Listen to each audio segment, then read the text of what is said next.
안녕하세요. 저는 올해 43살이 된 남자이며 얼마 전 아버지를 하늘나라로 보내드렸어요.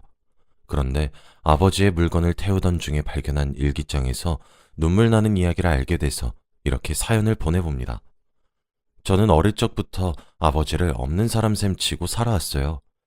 왜냐면 저와 제 여동생은 고아원에서 자랐는데 아버지라고 찾아오신 분은 저희가 알던 아버지의 모습과 전혀 달랐거든요. 우선 저에게는 저보다 1살 어린 여동생이 있습니다. 제가 4살 때 여동생은 3살이었죠.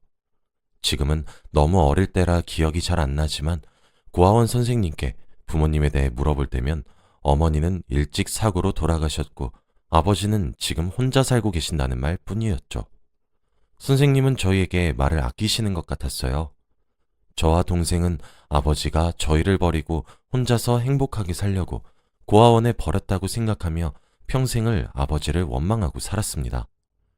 당시에는 저희를 버리고 혼자서 살고 있는 아버지가 너무 괘씸해서 꼭 커서 우리를 키우지 않았던 것을 후회하게 해주자고 했죠.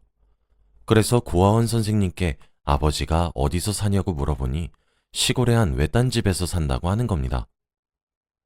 우리를 버려놓고는 왜 그런 구린 집에서 사는 거야? 양심은 있나 보네.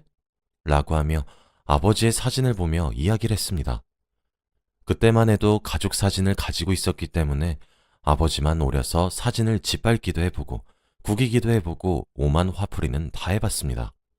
그런데도 아버지가 웃고 계시는 사진이라 전혀 화가 풀리지 않았죠.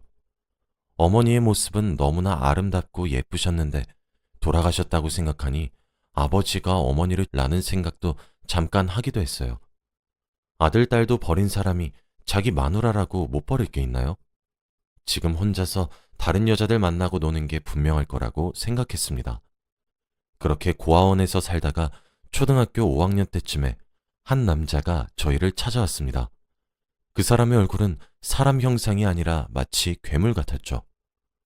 어린 저와 동생은 우연히 그 사람을 보자마자 소리를 지르면서 무섭다고 선생님께 달려들었고 선생님도 저희 모습을 보고 당장 나가라며 소리를 쳤습니다. 그 사람은 저희를 보며 미안합니다. 이것만 받아주세요. 라고 하며 문 앞에 검정 비닐봉지를 놔두고 갔습니다. 선생님은 우는 저희를 진정시키며 방으로 돌려보냈고 나중에 선생님께 여쭤보니 검정 봉지 안에는 동그랑땡이 있었다고 합니다. 동그랑땡과 함께 민수 민영이에게 라고 작은 편지가 있었다고 하는데 동그랑땡은 저와 동생이 어릴 적부터 가장 좋아하던 반찬입니다. 그런데 선생님은 무섭게 생긴 사람을 뭘 믿고 그 음식을 먹냐며 그리고 요즘 누가 동그랑땡을 먹냐며 가차없이 동그랑땡을 버렸다고 합니다. 고아원에는 맛있는 반찬이 많이 나오지 않아서 먹고 싶긴 했지만 선생님 말씀대로 험악하게 생긴 사람이 음식에다가 독을 탔는지 어떻게 알겠습니까? 선생님의 말에도 일리가 있었기 때문에 선생님의 의견을 따랐죠. 그런데 그 사람은 주기적으로 새벽마다 고아원 앞에 동그랑땡을 놓고 가고 항상 민수 민영이에게 라며 저희를 먹이려 했습니다. 선생님은 계속 음식을 버리는 것도 아까웠는지 그 사람이 오는 새벽에 문 앞에 서서 기다렸다고 하더라고요. 도대체 누구신데 계속 찾아오시는 거세요? 계속 이렇게 찾아오시면 경찰에 신고합니다. 저는 심지어 그분은 말을 제대로 하지 못했죠. 그런데 그 사람은 힘겹게 저는 민수 민영이 아빠입니다. 라고 하는 게 아니겠어요? 선생님은 너무 놀라셨죠. 네? 민수 민영이 아버진 이렇게 안 생기셨는데? 아, 제가 화상을 많이 입어서 염치 없지만 아이들 좀 만날 수 있을까요? 애들 지금 자고 있는데. 그럼 이 동그랑땡만 조금 먹여주세요. 냉동이라 그냥 구워주기만 하면 됩니다. 아이들이 이걸 워낙에 좋아하거든요. 그치만 저희가 어떻게 믿고 민수 민영이는 자기 아빠가 자기들을 버린 줄 알아요. 그리고 혼자 살려고 엄마도 죽였다며. 아이들은 아마 아빠를 보고 싶어 하지 않을 거예요. 죄송해요, 아버님. 아, 그렇게 생각할 수도 있겠네요.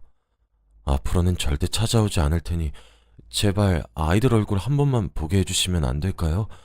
제발 이렇게 부탁드리겠습니다. 그 사람은 선생님께 무릎을 꿇고 두 손을 싹싹 빌며 사정했죠. 아, 원장님께 걸리면 큰일 나는데. 그럼 아주 잠깐이에요. 선생님은 마음이 너무 약해져서 자고 있는 저희 남매를 깨웠고, 민수, 민영아, 아빠가 찾아오셨어. 시간 없는데 얼른 인사드리러 갈래? 라고 하시더군요. 그렇게 몇 년을 기다린 아버지를 드디어 뵐 수 있다는 생각에 저희 남매는 벌떡 일어나 내려갔죠. 1층으로 내려가는 동안 뭘 물어볼지 고민했어요. 왜 우리를 버렸고 왜 엄마를 죽였는지, 어떤 질문을 먼저 할까 생각하며 빠르게 달려갔습니다. 그런데 그때 저희가 본 무섭게 생긴 사람이 서 있는 게 아니겠어요? 저는 그 사람의 얼굴을 본 순간 사진 속에 있는 아버지의 모습과 너무나도 다르게 생겨서 저 사람은 우리 아버지가 아니야 라고 마음속으로 외쳤죠. 동생은 그 사람의 얼굴을 보며 아니라며 펑펑 울어댔고, 저도 저희 아버지는 이런 괴물이 아니라고요 라며 고아원에 있는 물건들을 그 사람에게 다 던져댔습니다. 제발 사라져! 여기서 사라지란 말이야, 괴물아! 라고 냅다 소리쳤습니다. 어떻게 저런 모습을 하고 길거리를 걸어 다닐 수 있는지 너무 무서웠고 끔찍했습니다. 저와 동생은 물건을 막 집어대며 제발 사라지라고 펑펑 울어대니 선생님은 저희를 말렸고 아버지라는 사람에게 아이들이 너무 싫어하는데 그만 가주셔야 할 것 같아요. 다른 아이들도 잠에서 깨면 큰일이라 라고 말했습니다. 그 사람은 죄송하다며 저희가 던진 물건들을 다 정리하고 도망치듯 고아원을 떠났죠.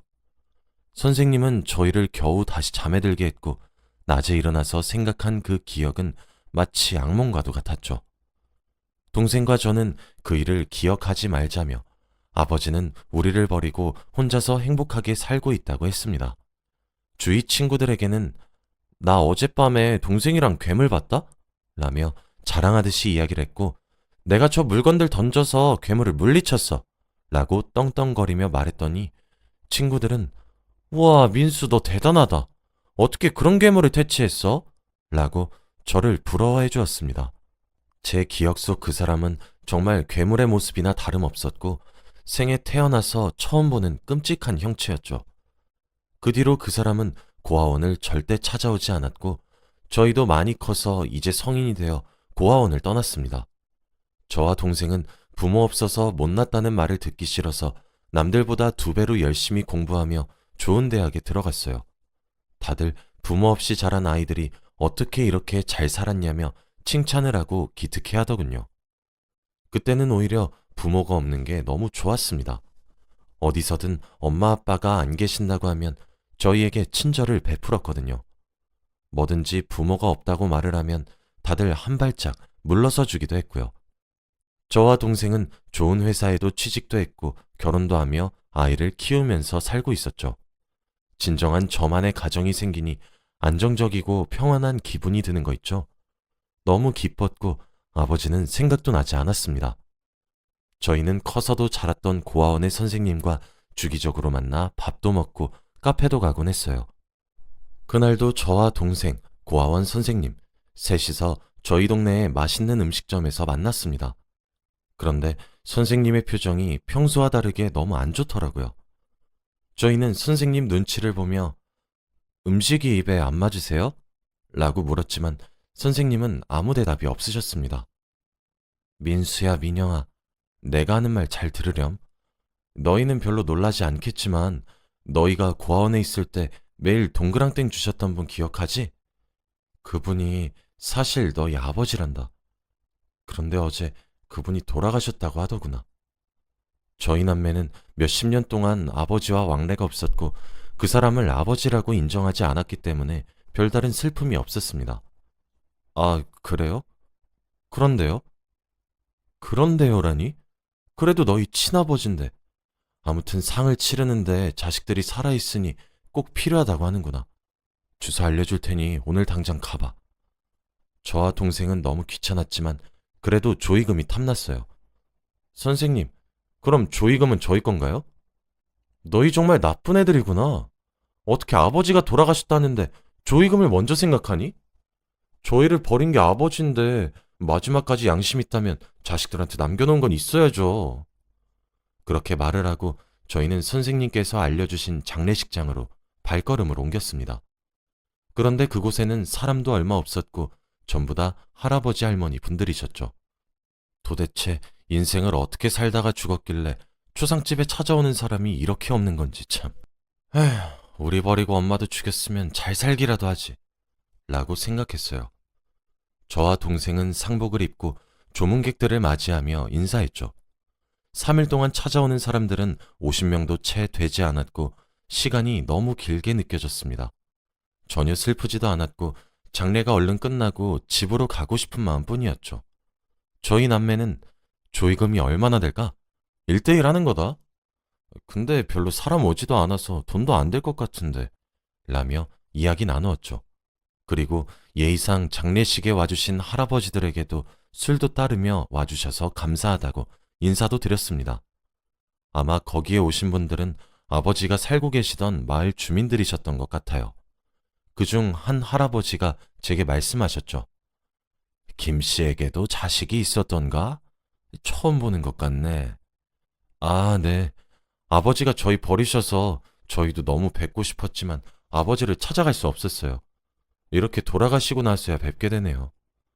에휴, 아무튼 김 씨가 우리한테 화장은 싫다며 버릇처럼 말했어. 그러니까 화장은 하지 말고 땅에 묻어줘. 네? 화장은 싫다고 하셨다고요? 그려. 불이 무섭다나 뭐라나. 자기 죽으면 화장은 절대 해주지 말라고 신신당부를 하더구나. 무슨 염치로. 산에 묻으면 명절 때마다 번거롭게 찾아가야 되잖아요. 그냥 화장할래요. 평생을 버린 자식들한테 끝까지 염치 없게. 그래도 그런 말 하면 쓰나. 그래도 아버지인데. 아버지라뇨? 제가 이제 나이가 40이 다 되어 가는데 평생 아버지 없이 살았어요. 그렇게 저를 욕하시는 할아버지들을 뒤로하고 아버지를 화장하기로 결심했습니다. 아버지 노릇도 안 한 사람이 어떻게 자식들한테 그런 부탁을 할 수 있지? 라며 혼자 생각했습니다. 3일장을 끝내자마자 아버지를 화장했고 아버지가 살던 집으로 갔어요. 그런데 정말 저희가 어릴 때 살았던 그 시골집이 맞더군요. 어릴 적에 동생과 마당에서 놀던 과거를 생각하면서 추억에 젖었습니다. 희미하지만 조금씩 떠오르는 기억에 행복하게 지냈던 우리를 버린 아버지가 너무 미워졌어요. 집이 너무 낡아서 팔리긴 할까 하며 저는 오로지 돈 생각뿐이었죠. 아버지의 물건들을 태우려고 하는데 옷장과 서랍에는 물건들이 별로 없었고 옷도 다 해줘서는 거의 거지 옷이나 다름없었습니다. 참나, 혼자 살면 옷이라도 잘 입고 다니지. 이게 뭐야, 거지도 아니고. 쪽팔리게. 그러다 서랍 구석에서 통장 하나를 발견했습니다. 통장 속에는 잔고도 얼마 남아있지 않더군요. 대부분 저희가 살던 고아원에 주기적으로 돈을 보낸 흔적만 남아있었고요. 그래도 양심은 있었나 보네. 쥐꼬리만한 돈으로 아버지 노릇은 좀 했네. 혼잣말을 중얼거리며 얼마 없는 아버지의 물건들을 마당에서 태우는데 집안에 있던 동생이 저를 급히 부르더군요. 오빠, 잠깐 와봐. 왜? 나 지금 바빠. 아니, 얼른 와보라니까. 귀찮게 왜 불러? 나 급한데. 동생의 성화에 집 안으로 들어갔더니 동생은 저에게 한 공책을 건네더군요. 공책 앞에는 일기장이라고 쓰여져 있었습니다. 아무래도 아버지가 생전에 사용했었던 일기장인 것 같더군요. 성치도 않은 몸으로 한자 한자 일기를 써내려갔을 생각하니 저도 조금 슬프고 안쓰럽긴 하더라고요. 그래도 안의 내용이 궁금하긴 하니까 물건을 태우는 것을 중단하고 방에 앉아 동생과 함께 일기를 읽어나가기 시작했습니다. 그런데 그 일기장 안에 있던 내용들은 정말 충격적이었어요. 아버지는 어머니가 돌아가셨을 때부터 하루도 빠짐없이 일기를 쓰셨는데 그 안에는 아버지가 화상을 입게 된 이유가 쓰여 있었죠. 아버지는 어렸을 적 저와 동생의 불장난 때문에 전신 3도 화상을 입게 된 것이었습니다. 가스불을 마음대로 켜고 놀던 저희가 그만 집에 불을 냈고 집에 있던 저와 동생 그리고 엄마는 밖으로 얼른 나가려고 했지만 성인 여자였던 엄마 혼자도 감당하기 힘들 정도로 거센 불길이었기 때문에 어렸던 저희 둘을 안아 대피하려고 했지만 그럴 수가 없었다고 합니다. 저희 집이 불타고 있다는 소식을 듣고 일을 하다가 급히 달려온 아버지는 어머니와 저희 남매 모두를 구하고 싶었지만 불길은 점점 커져갔고 결국 어쩔 수 없이 저희만 구하게 된 것이죠. 결국 어머니는 빠져나오지 못하고 세상을 달리하시게 되었고 아버지는 저희를 구하다가 온몸에 3도 화상을 입게 된 것이었어요. 저희는 너무 충격적인 진실에 한동안 말을 잇지 못했고 평생을 원망하면서 살았던 아버지에게 죄송한 마음뿐이었습니다. 뒷장을 넘겨보니 아버지가 남기신 편지도 있었어요. 아마 돌아가시기 얼마 전에 남긴 듯한 편지로 보였죠. 여보, 내가 당신을 여보라고 부를 자격이 있는지도 모르겠어. 그날 당신이 금방 나올 테니 아이들을 얼른 내보내달라고 했던 말을 믿었으면 안 됐었는데. 당신을 먼저 구하고 싶었지만 어린아이들이 울부짖는 소리를 뒤로 하고 당신만을 업고 나올 순 없었소. 정말 미안하오. 내가 너무 미안하오. 우리 아이들은 어느덧 어른이 되어서 잘 살고 있어요. 둘 다 어엿하게 가정도 꾸렸더이다. 오히려 내가 없으니까 더 잘 사는 것 같아서 정말 다행으로 생각하고 있어. 부모 없이 자랐는데도 참 의젓하게 잘 자란 것 같아 자랑스럽다네. 그런데 여보, 내가 곧 여보 옆으로 가게 될 것 같소. 내가 옆으로 가게 되면 염치 없지만 나를 용서해 주겠나? 내가 지금 얼굴이 많이 일그러지긴 했지만 여보는 나를 이해해 줄 거라고 생각하오. 보고 싶소. 사랑합니다, 여보. 그리고 바로 옆에는 저희 남매에게 쓰신 편지가 있었습니다. 얘들아, 이 편지를 보고 있다면 이미 난 이 세상에 없겠구나. 평생 아버지 노릇도 못하고 집만 되는 삶을 사다가 이렇게 떠난다. 내가 너희를 고아원에 맡길 때 얼마나 마음이 아팠는지 모를 거야.